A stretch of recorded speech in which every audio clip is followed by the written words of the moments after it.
প্রিয় দেশবাসী, শিশু, কিশোর কিশোরী, তরুণ তরুণী, ছাত্রছাত্রী, নারী পুরুষ, নবীন প্রবীণ, আপনাদের সকলের প্রতি আমার আন্তরিক সালাম ও গভীর শ্রদ্ধা। আসসালামু আলাইকুম। শুরুতেই আমি দেশের সবাইকে শুভেচ্ছা জানাচ্ছি। দীর্ঘ 17 বছর পর একটি উৎসব মুখর, অংশগ্রহণমূলক ও শান্তিপূর্ণ জাতীয় নির্বাচন সফলভাবে সম্পন্ন করার জন্য এই নির্বাচনের মাধ্যমে জনগণ, ভোটার, রাজনৈতিক দল, প্রার্থী, নির্বাচন সংশ্লিষ্ট প্রতিষ্ঠান ও আইনশৃঙ্খলা বাহিনী সম্মিলিতভাবে একটি প্রশংসনীয় নজির সৃষ্টি করেছে। ভবিষ্যতে বাংলাদেশের নির্বাচন কেমন হওয়া উচিত, এই নির্বাচন তার একটি উৎকৃষ্ট উদাহরণ হয়ে থাকবে। প্রিয় দেশবাসী, বিগত 18 মাস আমার উপর অর্পিত দায়িত্ব নিষ্ঠার সাথে পালন শেষে একটি নির্বাচিত সরকারের কাছে দায়িত্ব হস্তান্তরের প্রাক্কালে অন্তর্বর্তী সরকারের প্রধান উপদেষ্টা হিসেবে আজ আমি আপনাদের কাছ থেকে বিদায় নেবার জন্য উপস্থিত হয়েছি। আজ বিদায়ের দিনে 5ই আগস্টের কথা স্মরণ করে আপনাদের কিছু কথা বলব। কি মহা মুক্তির দিন ছিল সেদিনটি, সে কি আনন্দের দিন। বাংলাদেশিরা দেশে বিদেশে যে যেখানে ছিল আনন্দে চোখের পানি ফেলেছিল। দৈত্যের গ্রাস থেকে তরুণ ছাত্রছাত্রীরা দেশকে বের করে এনেছে, দেশ মুক্ত হয়েছে। কিন্তু দেশ সম্পূর্ণ অচল। এই অচল দেশটিকে কিভাবে সচল করা যাবে সেটা ছিল সবার মনে। অভ্যুত্থানের ছাত্র নেতারা ঠিক করলো দেশকে সচল করার জন্য একটি সরকার লাগবে। সরকার গঠন ও চালাবার জন্য তারা আমাকে খবর দিল। আমি তখন বিদেশে, আমি দায়িত্ব নিতে রাজি না। তারা জাতির প্রতি কর্তব্য পালনের কথা বলে আমাকে রাজি করালো। 18 মাস পর এখন আমার যাওয়ার পালা। আমি আজ আমার কাজ হতে বিদায় নিতে আপনাদের সামনে এসেছি। আমাদের প্রথম কাজ ছিল দেশকে সচল করা। এটি ছিল সবচেয়ে কঠিন কাজ। যারা দেশকে লুটে পুটে খেত তারাই দেশের এই যন্ত্র চালাতো। তাদের একান্ত অনুগত লোকজন নিয়ে অভ্যুত্থানের সঙ্গে সঙ্গে সবাই পালিয়ে গেছে। বড় কর্তা পালিয়ে গেছে, মাঝারি কর্তা পালিয়ে গেছে, অন্যরা ভোল পাল্টিয়েছে অথবা আত্মগোপনে চলে গেছে। কেউ নানা জনের সুপারিশ নিয়ে আসছে, তারা অভ্যুত্থানের গোপন সৈনিক ইত্যাদি। সরকারের ভেতর যারা পালিয়ে যাননি তাদের মধ্যে কাকে বিশ্বাস করবেন, কাকে বিশ্বাস করবেন না, এটি মহাসংকট হয়ে দাঁড়ালো। যতই মৃতদেহের অঙ্গ প্রত্যঙ্গবিহীন দেহের সন্ধান আসছিল ততই তারা চিহ্নিত হচ্ছিল। সেই থেকে 18 মাস চলে গেছে। অবশেষে 12ই ফেব্রুয়ারি আসলো। 1.5 যুগ পরে দেশে একটি জাতীয় নির্বাচন এবং ব্যাপক সাংবিধানিক পরিবর্তনের জন্য সর্বসম্মত জুলাই সনদের উপর গণভোট অনুষ্ঠান হলো।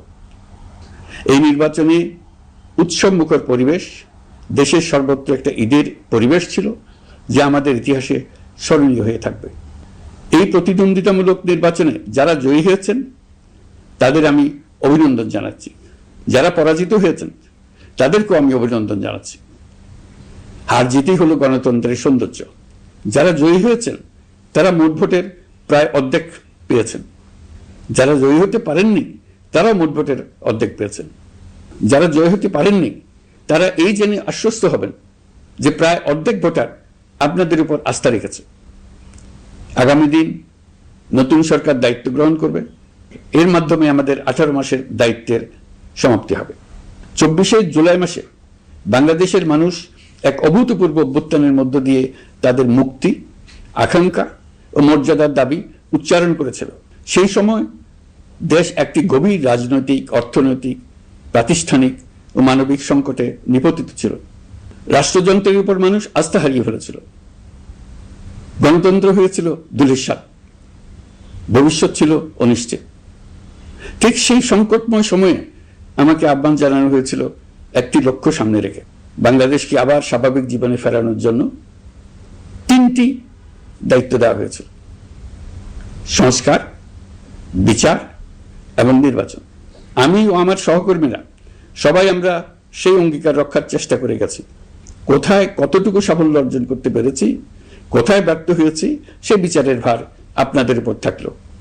আমাদের প্রচেষ্টায় কোনো ঘাটতি ছিল না। আমরা মানবতা বিরোধী অপরাধ, দুর্নীতি ও অনিয়মের বিচার প্রক্রিয়াকে রাজনীতি ও প্রতিশোধের ঊর্ধ্বে রেখেছি।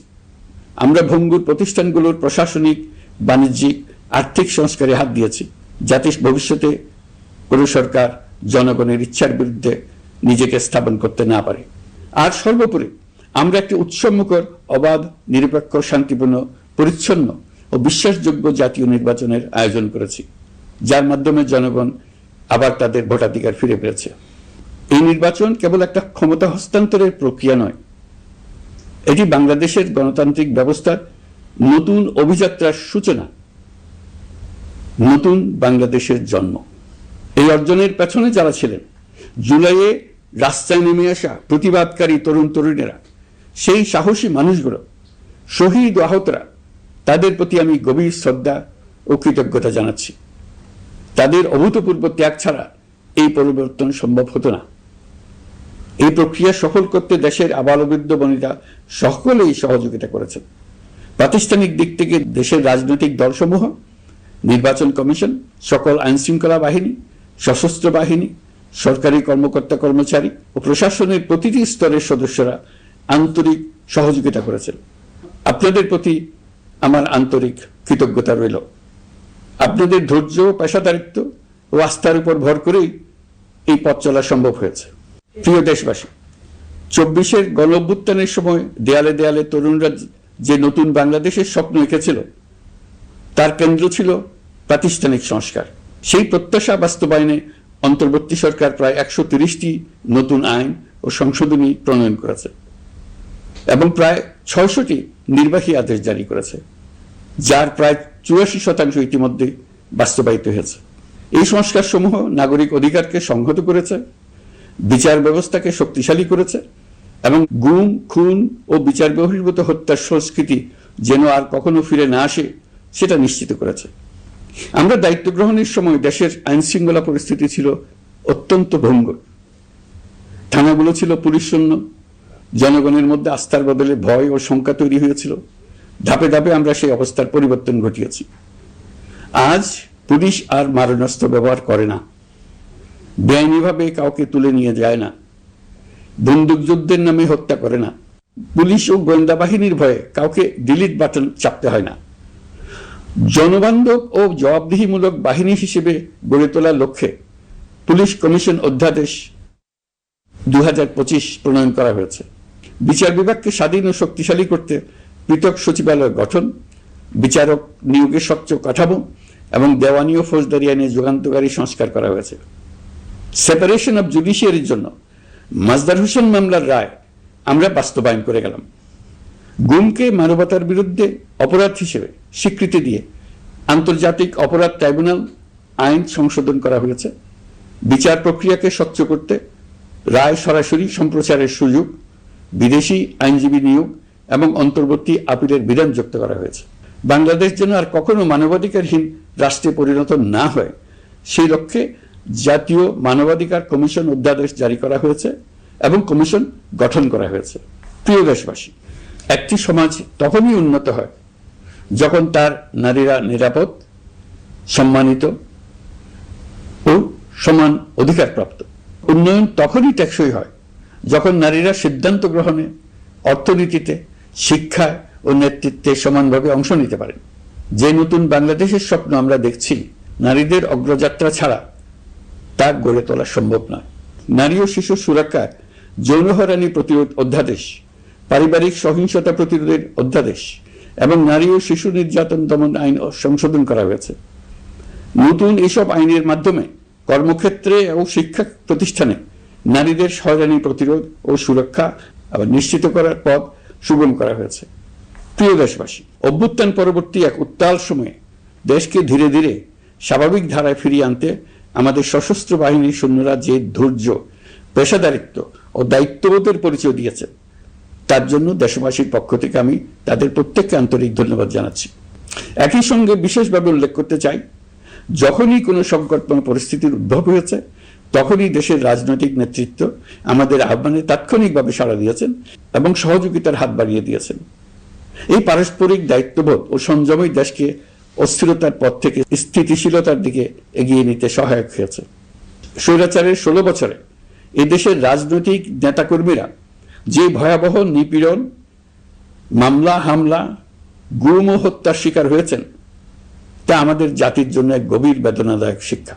এই অভিজ্ঞতা আমাদের স্মরণ করিয়ে দেয় যাতে ভবিষ্যতে আর কখনো কোনো জালেম মাথাচাড়া দিয়ে উঠতে না পারে, যেন আর কখনো ফেসিবাদ প্রতিষ্ঠিত না হয়, শত শত আয়নাঘর সৃষ্টি না হয়, বিচার বহির্ভূত হত্যা ফিরে না আসে।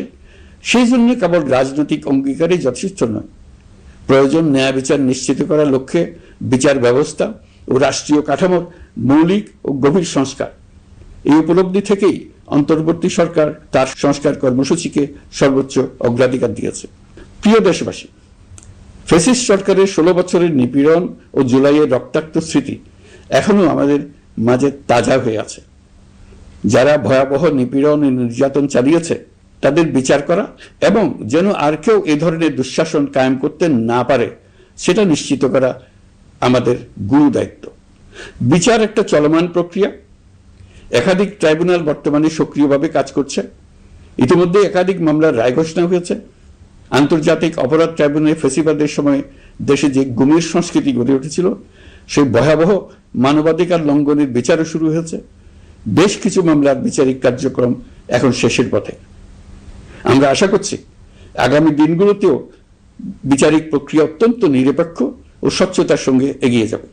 প্রিয় দেশবাসী, অন্তর্বর্তী সরকারের সবচেয়ে বড় অর্জন জুলাই সনদ, যার ভিত্তিতে গণভোটে বিপুল সংখ্যাগরিষ্ঠতায় তা বাস্তবায়নের সিদ্ধান্ত দিয়েছে দেশের মানুষ।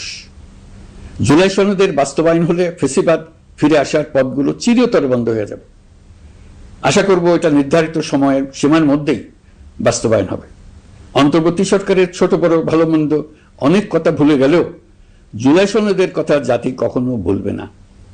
এই সনদ রচনা এবং গণভোটে পাশ করানোর জন্য আমি সকল রাজনৈতিক দল, সামাজিক সংগঠন, অধিকার রক্ষা প্রতিষ্ঠান যারা অক্লান্ত পরিশ্রম করেছে তাদের সবাইকে আজ অভিনন্দন জানাচ্ছি। এই নির্বাচনে প্রথমবারের মতো প্রবাসীদের ভোট দেওয়ার সুযোগ সৃষ্টি করা হয়েছে। যখন একজন ভোটার গর্ব করে এই নির্বাচন ও গণভোটে ভোট দেওয়ার অভিজ্ঞতা সোশ্যাল মিডিয়ায় বলে, তখন একজন নাগরিক হিসেবে আমি আনন্দ ধরে রাখতে পারি না।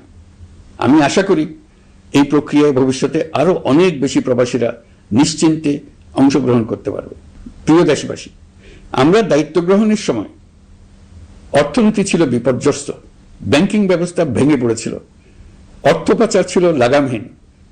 আমরা রাজস্ব ব্যবস্থাপনা, করনীতি, মুদ্রা ব্যবস্থাপনা, আর্থিক খাতে কাঠামোগত সংস্কার এনেছি। তলাবিহীন অর্থনীতি আমাদের জন্য রেখে গিয়েছিল আগের ফেসিবাদী সরকার। কেন্দ্রীয় ব্যাংক বাণিজ্য ব্যাংককে ফতুর করে দিয়ে গেছে, $234 বিলিয়ন পাচার করে নিয়ে গেছে, বিশাল ঋণের বোঝা রেখে গেছে। এইসব আমাদের জানা কথা। আমরা যারা এই অর্থনীতি আবার চালু করার দায়িত্ব পেয়েছিলাম তারা দিশা খুঁজে পাচ্ছিলাম না। এখন যাবার সময় স্বস্তি পাচ্ছি যে আমরা অবস্থার মোকাবেলা করতে পেরেছি এবং নতুন অর্থনীতির বুনিয়াদ রচনা করে রেখে যেতে পারছি। এখন আর পাওনাদাররা আমাদের তাড়া করতে আসবে না। আন্তর্জাতিক লেনদেনে আমরা চোখে অন্ধকার দেখব না। আমাদের রিজার্ভের পরিমাণ এখন $34 বিলিয়ন। আমাদের দেশপ্রেমিক প্রবাসী ভাই বোনদের রেমিটেন্সের টাকায় এই রিজার্ভ ক্রমেই বাড়ছে। নিত্য প্রয়োজনীয় পণ্যের দাম নিয়ন্ত্রণে সরবরাহ বৃদ্ধি করা হয়েছে। টিসিবির কার্যক্রম সম্প্রসারিত হয়েছে। বাজার তদারকি ও মজুতদারির বিরুদ্ধে কঠোর ব্যবস্থা নেওয়া হয়েছে। এর ফলে খাদ্য মূল্যস্ফীতি উল্লেখযোগ্যভাবে কমেছে। শ্রমিক অধিকারকে মানবাধিকারের অংশ হিসেবে বিবেচনা করে আন্তর্জাতিক শ্রম সংস্থার গুরুত্বপূর্ণ কনভেনশন সমূহ অনুসমর্থন করা হয়েছে, যা কর্মক্ষেত্রে শ্রমিকের নিরাপত্তা ও মর্যাদা নিশ্চিত করবে। যুগান্তকারী নতুন শ্রম আইন প্রণয়ন করা হয়েছে। প্রবাসীরা আমাদের অর্থনীতির প্রাণশক্তি।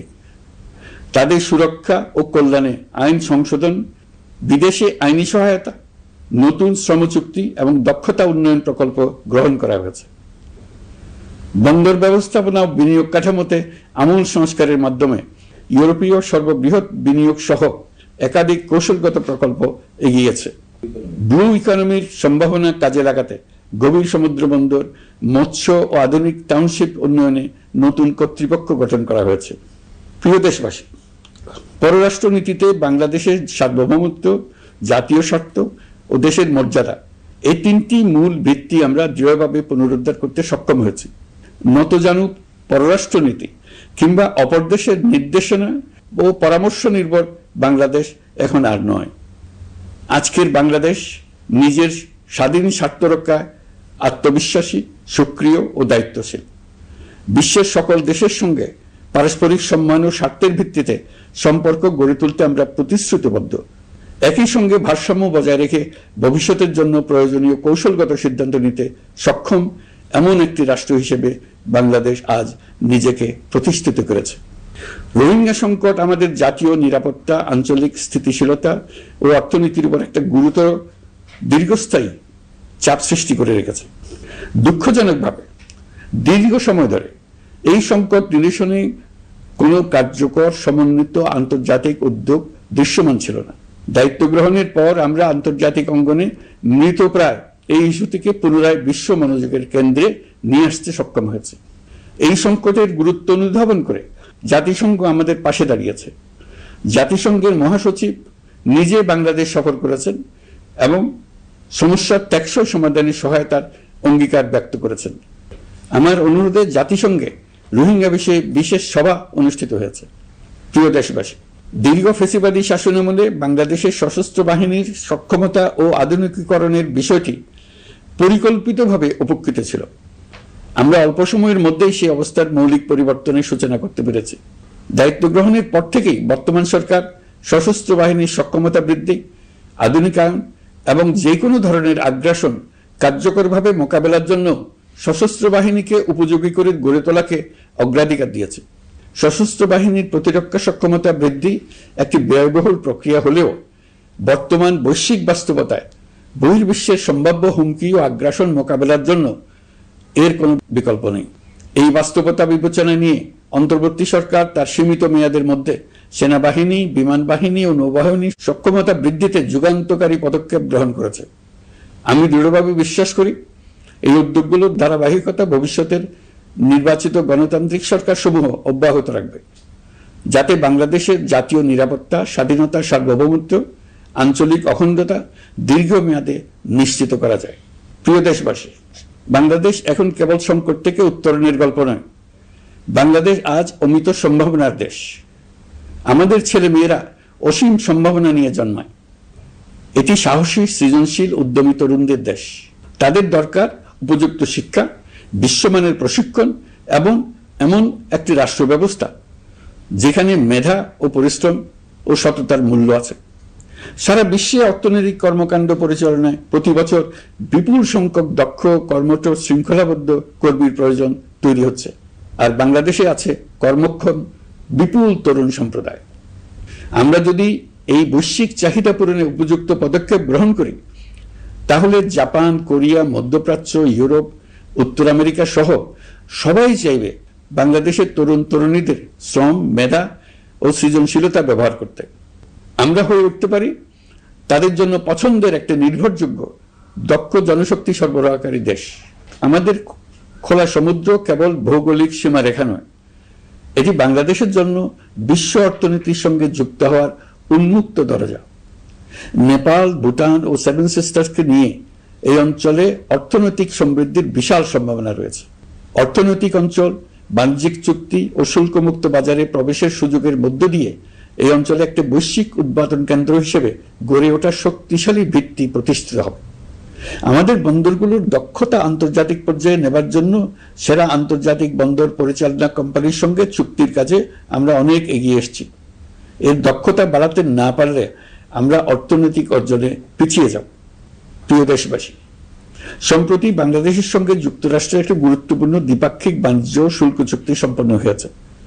এই চুক্তি কেবল একটা বাণিজ্যিক সুবিধা নয়, এটি বাংলাদেশের অর্থনীতি, কর্মসংস্থান, শিল্পায়ন এবং আন্তর্জাতিক কূটনৈতিক অবস্থানকে দীর্ঘমেয়াদে শক্তিশালী করার জন্য একটি কৌশলগত ভিত্তি হিসেবে কাজ করবে। এই চুক্তির ফলে যুক্তরাষ্ট্রের বাজারে বাংলাদেশের জন্য প্রযোজ্য পারস্পরিক শুল্কভার রেসিপ্রোকাল ট্যারিফ 37% থেকে 19% কমে এসছে। এই চুক্তির একটা বিশেষ দিক হলো যুক্তরাষ্ট্রে উৎপাদিত তুলা ও কৃত্রিম তন্তু ব্যবহার করে তৈরি পোশাক পণ্যে শূন্য পারস্পরিক শুল্ক সুবিধা। এটা একটা মস্ত বড় সুবিধা। এর মাধ্যমে যুক্তরাষ্ট্রের বাজারে শুল্ক সুবিধা পাওয়ায় বাংলাদেশি পোশাক আরো কম দামে যুক্তরাষ্ট্রে প্রবেশ করবে। যুক্তরাষ্ট্রের তুলা ব্যবহারের ফলে আমাদের সরবরাহ চেইন আরো বৈচিত্র্যময় ও স্থিতিশীল হবে। এটি বাংলাদেশের পোশাক শিল্পকে উচ্চ মূল্যের ও উন্নত মানের পণ্যের দিকে অগ্রসর হওয়ার সুযোগ করে দেবে। প্রিয় দেশবাসী, বাংলাদেশের অর্থনৈতিক ভবিষ্যৎ টেকসই, বৈচিত্র্যময় ও প্রযুক্তি নির্ভর করার লক্ষ্যে জাপানের সঙ্গে সম্পাদিত অর্থনৈতিক অংশীদারিত্ব চুক্তি একটি ঐতিহাসিক ও কৌশলগত অগ্রগতি। এই অংশীদারিত্বের একটি গুরুত্বপূর্ণ সুফল হল উৎপাদন ও রপ্তানির বহুমুখীকরণ। জাপানের সঙ্গে সহযোগিতার ফলে অটোমোবাইল যন্ত্রাংশ, ইলেকট্রনিক্স, রেলওয়ে সরঞ্জাম, গ্রিন টেকনোলজি এবং উচ্চ মূল্যের শিল্পপণ্যে বাংলাদেশ ধাপে ধাপে যুক্ত হতে পারবে। এতে আমাদের ঝুঁকি কমবে এবং বৈশ্বিক বাজারে বাংলাদেশের অবস্থান আরো শক্তিশালী হবে। পৃথিবীর শিল্পোন্নত দেশগুলো আমাদের দেশে বিনিয়োগ করবে শুধু জাপানে শুল্কমুক্ত রপ্তানির সুবিধা গ্রহণ করার জন্য। প্রিয় দেশবাসী, আমরা চীনের সাথে আমাদের উন্নয়ন সহযোগিতা গভীরতর করেছি। গত বছর মার্চে বেজিংয়ে চীনের প্রেসিডেন্ট শি জিনপিং এর সাথে বৈঠকে আমরা দুদেশের মধ্যকার কৌশলগত অংশীদারিত্বকে নতুন পর্যায়ে উন্নীত করার প্রত্যয় ব্যক্ত করেছে। ইতিমধ্যে তিস্তা নদীর সামগ্রিক ব্যবস্থাপনা ও পুনর্বাসন প্রকল্পের বিষয়ে উল্লেখযোগ্য অগ্রগতি হয়েছে। নীলফামারীতে 1000 শয্যার একটি আন্তর্জাতিক মানের হাসপাতাল তৈরিতে দুদেশ একমত হয়েছে। এই কাজটি আমরা এগিয়ে নিতে পেরেছি। আমরা এমন একটি বাংলাদেশ গড়ে তুলতে চাই যে বাংলাদেশ শুধু স্বল্প মূল্যের শ্রমনির্ভর অর্থনীতি নয়, বরং দক্ষতা ও প্রযুক্তি ও মূল্য সংযোজন ভিত্তিক অর্থনীতিতে রূপান্তরিত হবে।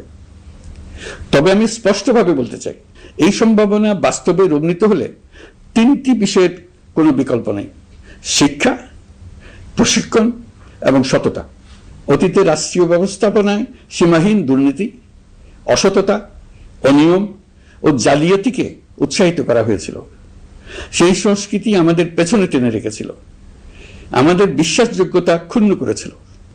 নতুন বাংলাদেশকে সেই পথ থেকে সরে আসতে হবে। আমাদেরকে প্রতিজ্ঞাবদ্ধ হতে হবে নিয়ম মানায়, প্রতিশ্রুতি রক্ষা, মান বজায় রাখা, রাষ্ট্রের প্রতিটি স্তরকে দুর্নীতিমুক্ত করায়, স্বচ্ছতা ও দায়বদ্ধতা নিশ্চিত করা। প্রিয় দেশবাসী, আমরা শূন্য থেকে শুরু করিনি, শুরু করেছি মাইনাস থেকে। ধ্বংসস্তূপ পরিষ্কার করে প্রতিষ্ঠান দাঁড় করিয়ে তারপরে সংস্কারের পথ ধরেছে। আজ অন্তর্বর্তী সরকার বিদায় দিচ্ছে, কিন্তু গণতন্ত্র, জবাবদিহিতা, বাক স্বাধীনতা, অধিকার চর্চার যে ধারা শুরু হয়েছে তা যেন কখনো থেমে না যায়। আমরা রাষ্ট্রীয় দায়িত্ব ছেড়ে গেলেও নতুন বাংলাদেশ গড়ার সার্বিক দায়িত্ব আমার, আপনার, আমাদের সবার। আমাদের সকলের দায়িত্ব দেশকে সত্যিকারের গণতন্ত্র হিসেবে পরিস্ফুটিত করা। জুলাই গণঅভ্যুত্থান আমাদের জন্য এই দরজা খুলে দিয়েছে। আমরা যদি স্বপ্ন, আকাঙ্ক্ষা ও শক্তিকে বাঁচিয়ে রাখতে পারি, তবে বাংলাদেশের অগ্রযাত্রা কেউ থামাতে পারবে না। গণঅভ্যুত্থানে যারা প্রাণ দিয়েছে, শরীরের অঙ্গ হারিয়ে দুঃসহ জীবনযাপন করছে, যাদের লাশ পুড়িয়ে ফেলা হয়েছে, যাদের লাশ এখনো খুঁজে পাওয়া যাচ্ছে না, যারা অল্পের জন্য বেঁচে গেছে, তাদের সকলের আত্মত্যাগকে এই জাতি যেন কোনোদিন ভুলে না যায়। প্রতিটি রাষ্ট্রীয় সিদ্ধান্ত গ্রহণে আমরা যেন তাদের ছবি মনে রেখে সিদ্ধান্ত নিই। আমাদের পরবর্তী প্রজন্মকে ক্ষমতাবানদের কিভাবে নিয়ন্ত্রণে রাখতে হয় সেই শিক্ষাটি যেন দিয়ে যেতে পারে। ক্ষমতাবানদের ক্ষমতা মানুষকে কিরকম মনুষ্যত্বহীন করে তুলতে পারে সেটা জাতির ইতিহাসে ধরে রাখার জন্য আমরা পলাতক প্রধানমন্ত্রীর বাসস্থান গণভবনকে জাতীয় জুলাই স্মৃতি জাদুঘর হিসেবে প্রতিষ্ঠিত করে রেখে যাচ্ছি। এখানে আপনাদের স্মৃতির বাস্তব নমুনা সংরক্ষণ করে রাখা হয়েছে। জাদুঘর যখন জনসাধারণের জন্য খুলে দেওয়া হবে, তখন আপনি যেখানেই থাকুন, দেশে থাকুন, বিদেশে থাকুন, আমি অনুরোধ করব আপনি সপরিবারে একবার এসে কিছুক্ষণ জাদুঘরে কাটিয়ে যাবেন। প্রিয় দেশবাসী, আসুন আমরা এমন একটি বাংলাদেশ করি যেখানে সম্ভাবনা সীমাহীন আর স্বপ্নের কোনো সীমানা নেই। গত 18 মাসে ক্রমান্বয়ে এদেশের মানুষের মধ্যে গণতন্ত্র, একটি কল্যাণমূলক শাসন ব্যবস্থা, বাক স্বাধীনতা, ক্ষমতাকে প্রশ্ন করতে পারা, সমালোচনা করতে পারা, জবাবদিহিতায় আনতে পারার যে চর্চা শুরু হলো, উৎসবমুখর পরিবেশে নির্বাচন আয়োজন করে জনগণের অধিকার নিশ্চিত হলো, এই ধারা যেন কোনো রকমেই হাতছাড়া হয়ে না যায়। আমি বিশ্বাস করি বাংলাদেশের আপামর জনসাধারণ এবং সকল রাজনৈতিক পক্ষ ইস্পাত কঠিন ঐক্যের মাধ্যমে এই ধারাকে আগামী দিনগুলোকে রক্ষা করবে, সমৃদ্ধ করবে। অধিকারের বিষয়ে, দেশের স্বাধীনতা সার্বভৌমত্বের বিষয়ে পরবর্তী প্রজন্মের জন্য একটি সুন্দর বাংলাদেশ গড়ে তোলার প্রত্যয়ে দৃঢ় থাকতে হবে। দলমত, ধর্ম, বর্ণ, নারী পুরুষ নির্বিশেষে সবাইকে আহ্বান জানাই একটি ন্যায়ভিত্তিক, মানবিক ও গণতান্ত্রিক বাংলাদেশ গড়ে তোলার সংগ্রাম অব্যাহত রাখতে। এই আহ্বান জানিয়েই আমি অত্যন্ত আশাবাদের সঙ্গে আজ আপনাদের কাছ থেকে বিদায় নিচ্ছি। দেশের শিশু, কিশোর কিশোরী, তরুণ তরুণী, ছাত্রছাত্রী, নারী পুরুষ, নবীন প্রবীণ, আমার দায়িত্ব থেকে বিদায় নেবার এই প্রাক্কালে আপনাদের সকলের প্রতি আন্তরিক ধন্যবাদ জানাচ্ছি। আমার জন্য দোয়া করবেন। মহান আল্লাহ আমাদের সকলের সহায় হন।